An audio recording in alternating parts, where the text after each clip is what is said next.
চিল, সুকান্ত ভট্টাচার্য। পথ চলতে চলতে হঠাৎ দেখলাম ফুটপাতে এক মরা চিল। চমকে উঠলাম ওর করুণ বিভৎস মূর্তি দেখে।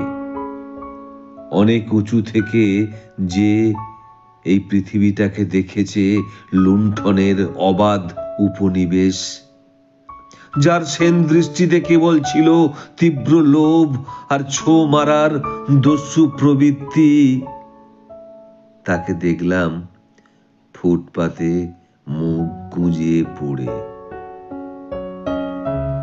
গম্বুজ শিখরে বাস করতেই চিল নিজেকে জাহির করত সুতীক্ষ্ণ চিৎকারে।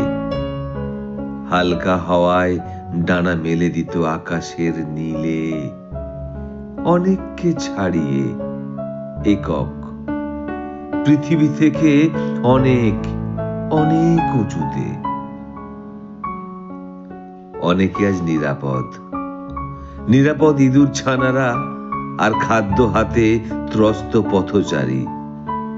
নিরাপদ কারণ আজ সে মৃত, আজ আর কেউ নেই ছো মারার।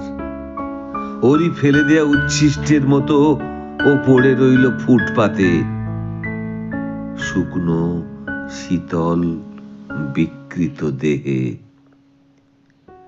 হাতে যাদের ছিল প্রাণ ধারণের খাদ্য, বুকের কাছে সযত্নে চেপে ধরা, তারা জেগিয়ে গেল নির্ভয়ে, নিষ্ঠুর বিদ্রুপের মতো পিছনে ফেলে। আকাশচ্যুত এক